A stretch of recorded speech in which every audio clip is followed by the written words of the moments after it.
Projectiles हैं। इसको हमने ऐसे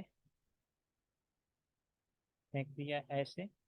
ये मान लो हमने फेंका थीटा एंगल से, और दूसरा एंगल, दूसरा प्रोजेक्टाइल को मैंने फेंका, सपोज करो अल्फा एंगल से फेंका। दूसरे को मैंने फेंका अल्फा एंगल से। ये एक एंगल थीटा है और दूसरा प्रोजेक्टाइल जो है ये फेंका गया इसको अल्फा एंगल से।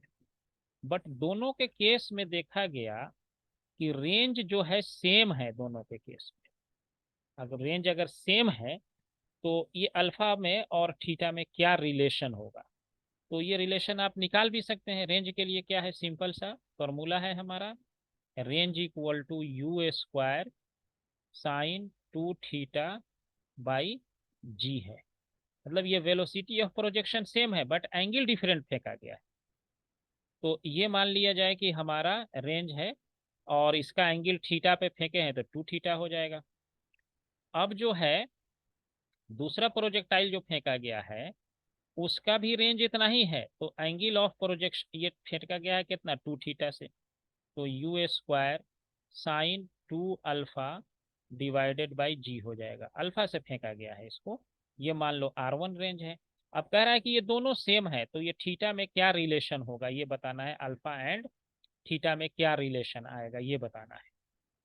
तो इसको बताने के लिए देखो दोनों रेंज सेम है। अगर R1 इक्वल टू R है, इसका मतलब है u square sine 2 theta divided by g equal to u square sine 2 alpha divided by g है ये।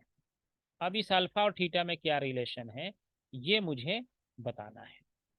समझ रहे हैं?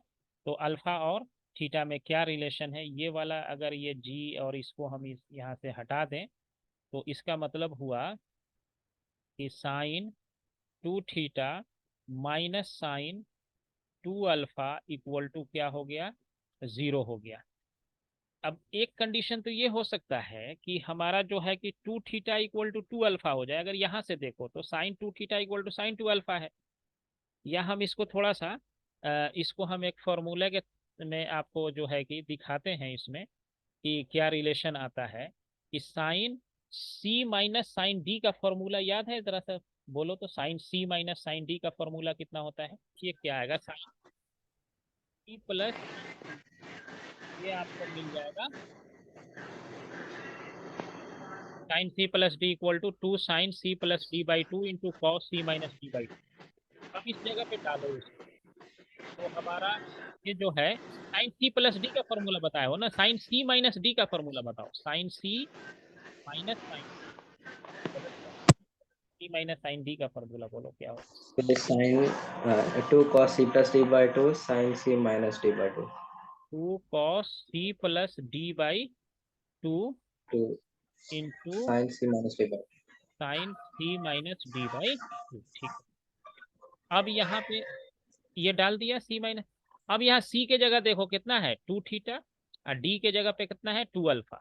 इसको इसमें डालो तो ये क्या हो जाएगा, 2 cos 2 थीटा प्लस क्या हो जाएगा, 2 अल्फा डिवाइडेड बाई 2। उसके बाद होगा इनटू साइन सी के जगह पे यही डालोगे 2 theta minus 2 alpha divided by 2 equal to हो गया 0। अब इसका मतलब ये हुआ कि या तो ये वाला टर्म 0 हो जाए या ये वाला टर्म 0 हो जाए, दोनों में से कोई भी एक 0 हो तब इस इक्वेशन को ये सेटिस्फाई कर जाएगा।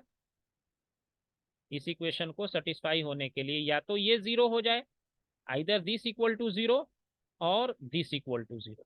अगर ये 0 होता है तो क्या हो जाएगा, cos theta plus alpha equal to 0, यानी कि थीटा प्लस अल्फा कितना हो गया, पाई बाई 2, 90 डिग्री हो जाएगा। कॉस 90 पे 0 होता है ये।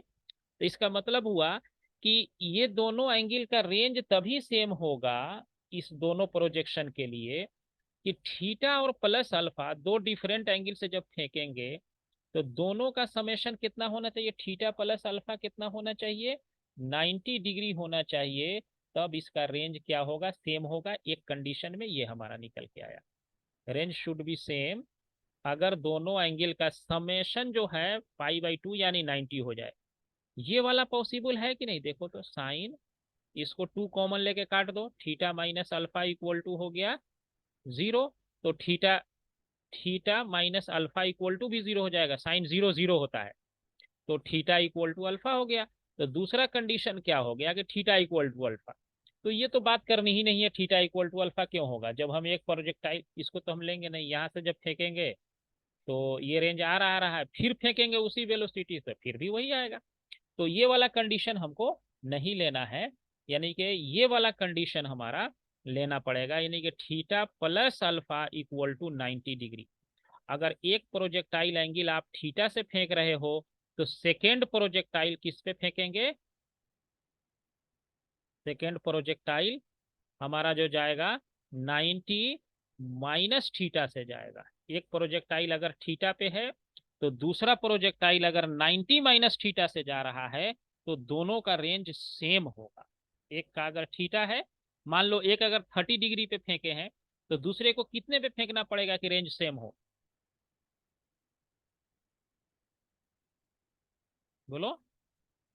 अगर एक प्रोजेक्टाइल 30 से फेंके हैं तो दूसरा कितना से फेंकेंगे कि उसका भी रेंज सेम हो, 60। 60 हो गया। यहाँ देखो 90 माइनस 30 करो, 60 आ गया। अब इसको फॉर्मूला को इसको अब यूज करो यहाँ पे, और अब ये रेंज, ये वाला रिलेशन हमको बता के दिखाओ, बनाओ अब ये कितना आता है इसके लिए, बताओ। T1, T1 is time of flight, वो कितना होगा, टाइम ऑफ फ्लाइट का फॉर्मूला क्या है बोलो, 2u 2u sin theta by g। By g हो गया, एक वाले का हो गया, दूसरे का हो जाएगा 2u sin 90 minus theta by g। हाँ sign 90 minus theta by g हो गया। अब ये कितना हो जाएगा, कॉस थीटा हो गया, 2u cos theta by g हो गया, है ना। अब इसको क्या करेंगे, T1 इंटू T2 कर देना है, यही तो करना है, T1 मल्टीप्लाइड बाई T2। तो इसको आप किए होंगे तो ये देखो, ये साइन थीटा है, ये कॉस थीटा है, तो ये हो गया 2u² into 2 sine theta into cos theta divided by g, यही आया होगा। 2u यहाँ है और 2u यहाँ है, तो एक 2 को बाहर निकाल लिए हम, 2u², और ये हो जाएगा साइन 2 थीटा बाई जी। ये टोटल क्या है, रेंज है एक्चुअली, देखो। तो T1 into T2 equal to 2u² into range, तो ये हो गया, ये तो कांस्टेंट रह गया, तो ये प्रोपोर्शनल किसके हो गया, रेंज के हो गया, इसलिए T1 into T2 is proportional to range हो गया। ओके, ठीक है, तो ये आपने बना लिया इसको। ये एक बार हम डायग्राम फिर बना देते हैं, ये तो देख के ही आप लोग बता देंगे कि ये कैसे होगा। जब दो प्रोजेक्टाइल को एक 60 डिग्री पे फेंका जा रहा है और एक 30 डिग्री पे फेंका जा रहा है, कहा जा रहा है कि रेंज सेम है, ये वाला एंगल 30 है, ये बड़ा वाला 60 है, ये 30 है। तो जब रेंज सेम होगा, रेंज सेम होगा तभी क्या होगा, ये projectile velocity horizontal then the which quantity, range जो है कि ये, क्योंकि डिफरेंस दोनों का सम 90 डिग्री है इसीलिए रेंज सेम हो जाएगा। अब ये वाला बताओ, ये थोड़ा सा देखो क्या है इसका, इसके बाद वाला पार्ट में क्या कह रहा है, ये इस तरीके का है, ये हमने फेंक दिया ऐसे, सर 180। नहीं ठीक से देखो, ऐसे ये हॉरिजॉन्टल वेलोसिटी हाईएस्ट पॉइंट पे ऐसे हो जाएगा, एक्सेलरेशन कैसे होता है नीचे, हाईएस्ट पॉइंट पे वेलोसिटी कैसे होता है, ऐसे हॉरिजॉन्टल हो जाता है, एक्सेलरेशन नीचे अरे दोनों का एंगल 90 निकालना है। 90 हो जाएगा ना, हाँ 90। 90 हो गया, ठीक है। और उसके बाद अब देखो नेक्स्ट वाला कौन सा है, सेवेंथ, सेवेंथ वाला देखो कैसे बनाएंगे, seventh part, eight, eight, two projectiles, two projection of projectiles at an angle 45 minus theta पे है एक, और एक 45 प्लस थीटा पे है। The horizontal range described by the projectile are in the ratio, किस रेशियो में होगा?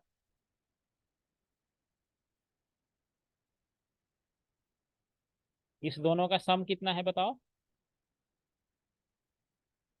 ये दोनों एंगल का सम कितना है? 90।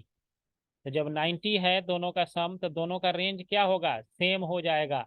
दोनों का सम 90 है, तो रेंज दोनों का सेम होगा, और उसी का रेशियो पूछ रहा है, तो रेशियो 1:1 हो जाएगा, है ना? Particle starting from origin moves in a straight line in xy plane. Its coordinate at later time are 3 √3, 3. The path of the particle makes with an angle, the path of the particle makes with the x axis an angle. तो x axis के साथ ये कितना angle बनाएगा? तो ये तो बता सकते हैं, सोचिए। यहाँ ओरिजिन पे है, ये 0 0 पे है, सर 30 डिग्री। 30 डिग्री से ये जो यहाँ पे पहुंचा, है ना? तो ये कितना हो गया?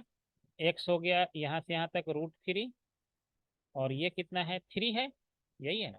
अगर इसको हम सीधा ऐसे मिला दें, तो ये एंगल अगर थीटा है, तो क्या कहेंगे? √3 का मतलब x का वैल्यू हो गया √3, और y है 3, तो 3/√3। हाँ, tan थीटा, ठीक कह रहे हो। tan थीटा इक्वल टू 3/√3, और इसको काट दो तो ये हो गया √3, तो theta will be equal to 30 degree. तो ये वाला आपका ऑप्शन हो गया, ठीक है, 10:30 जो है। तो इस तरह से ये हमारे पास क्या है, कुछ क्वेश्चन जो कि प्रीवियस ईयर के पूछे हुए थे। हम आपको और भी कुछ क्वेश्चंस जो हैं, और भी क्वेश्चन हैं, कुछ क्वेश्चन मैंने इसको कलेक्ट करके, नहीं, √3 का वैल्यू 30 डिग्री नहीं होता है, 10, ठीक से देखो, ये गलत हो गया, ये नहीं, ये क्या हो सर गया? 60। 60 होता है, हाँ, 10। तो theta will be equal to 60 degree, not this one. देखो ये है, कहाँ गया? 60 डिग्री होगा, देखो ये सब 1/√3 होता है 30 डिग्री। ओके, ये जो है 45 डिग्री एंगल से ऐसे इसको फेंका गया यहाँ पे, 45 डिग्री। जब यहाँ ये टकराएगा ऐसे जमीन पे, तो ये ऐसे जाएगा। अब ये वाला एंगल और ये वाला जो है, अब आपको जो है क्या करना है, ये बताना है, जब ये यहाँ पे टकराएगा जमीन पे, तो इसको पूछ रहा है ये कि when the particle land on the ground level, the magnitude of change in its momentum, इसके मोमेंटम में कितना चेंज होगा? अभी इसका मोमेंटम जो है कितना है इस डायरेक्शन में, और बाद में इस डायरेक्शन में कितना इसका मोमेंटम होगा, दोनों के मोमेंटम में चेंज बताना है। तो सोचिए और बताइए कितना। एक कम एक कंपोनेंट इधर हो जाएगा, मान लो v है, तो v साइन थीटा इधर हो जाएगा, और एक होगा इधर v कॉस थीटा। जब ये यहाँ भी आएगा, तो ये एंगल थीटा ये वाला रहेगा इसका, तो ये v कॉस थीटा यहाँ भी है, और नीचे आ जाएगा v साइन थीटा, ये हो जाएगा, और ये है v कॉस थीटा। अब बताओ, ये v कॉस थीटा इधर है, ये भी v कॉस थीटा यहाँ, इसमें कोई चेंज होगा हॉरिजॉन्टल वाले में? नहीं चेंज होगा, क्योंकि ये v cos theta minus v cos theta 0 हो जाएगा। लेकिन ये क्या है, इसमें चेंज होगा, देखो ये एक ऊपर है मोमेंट वेलोसिटी, और ये वेलोसिटी का डायरेक्शन नीचे है, तो इसमें चेंज होगा। इसमें चेंज इन मोमेंटम कितना लिखेंगे? This velocity minus minus this velocity, यानी v sine theta minus minus v sine theta, क्योंकि इसका डायरेक्शन निगेटिव हो गया ना इस ओरिजिन से, देखो यहाँ से ये निगेटिव जा रहा है ये, तो ये क्या हो जाएगा? 2v साइन थीटा हो गया। और मोमेंटम निकालना है p, चेंज इन मोमेंटम को डेल्टा p ऐसे लिखते हैं, तो ये लिख देंगे 2, और इसमें मास से मल्टीप्लाई कर देंगे, m कर देंगे, और v हो गया, और साइन थीटा कितना हो जाएगा? Sine 45 degree. तो ये मोमेंट, ये कितना हो गया? ये m इंटू वी हो गया, ये तो मोमेंटम हो गया। p, ये m इंटू वी ही रहने दो, और 2 हो गया साइन 45, 1/√2 होता है, तो ये हो गया √2 mv हो जाएगा। जब ये टकराएगा, तो ध्यान रखो कि एक्स कंपोनेंट में कोई भी चेंज नहीं होगा, क्योंकि एक्स ऐसे ही है, वाई में चेंज होगा। वाई एक ऊपर पॉजिटिव है, नीचे निगेटिव है, तो चेंज क्या होगा, दिस माइनस दिस करना होता है ना। चेंज का मतलब होता है फाइनल माइनस इनिशियल। ये तो इसका मैग्नीट, ये फाइनल अगर मान लो निगेटिव पॉजिटिव है या निगेटिव है, तो निगेटिव माइनस दिस पॉजिटिव, तो ये दोनों ऐड हो जाएगा। और मैग्नीट्यूड निकालेंगे तो ये पूछ भी रहा था, the magnitude change in momentum का मैग्नीट्यूड निकालने के लिए कह रहा है। ये वाला वेलोसिटी देखो, ऐसे अगर इसमें जो मीनिंग है वो ये है आपका कि चेंज इन मैग्नीट्यूड का मतलब ये फाइनल वाला माइनस वी साइन थीटा, और ये ओरिजिनल वाला हो गया माइनस वी साइन थीटा, यानी दिस माइनस दिस। तो ये दोनों निगेटिव ही रहा ना, तो मैग्नीट्यूड निकालोगे तो ये दोनों पॉजिटिव हो जाएगा। इसको हम 2v sin थीटा लिख सकते हैं पॉजिटिव, इसलिए ये वाला हो जाएगा। ये तो बता ही सकते हो। इस ऐसा कितने बार बना लिए क्वेश्चन। देखो हर बार इसमें ना कुछ इस तरह का क्वेश्चन आ रहा है। Two projectiles are fire, Yes. है ना, same point with the same speed at an angle of projection, इतना the which of the following is true, Horizontal rate. Horizontal range will remain the same. देखो ये बहुत बार पूछ रहा है, हमेशा पूछ रहा है, the speed of projection at its maximum height is half of its initial speed the angle of projection. तो ये आप कर लेना, है ना, ये सब हो जाएगा। इसको एक बार ट्राई कर लेना। अब हम यहाँ पे स्टॉप करते हैं, मंडे के दिन हम दूसरा टॉपिक शुरू करेंगे। ये क्वेश्चन अभी हम भेज देते हैं तुमको, इसको ट्राई करना।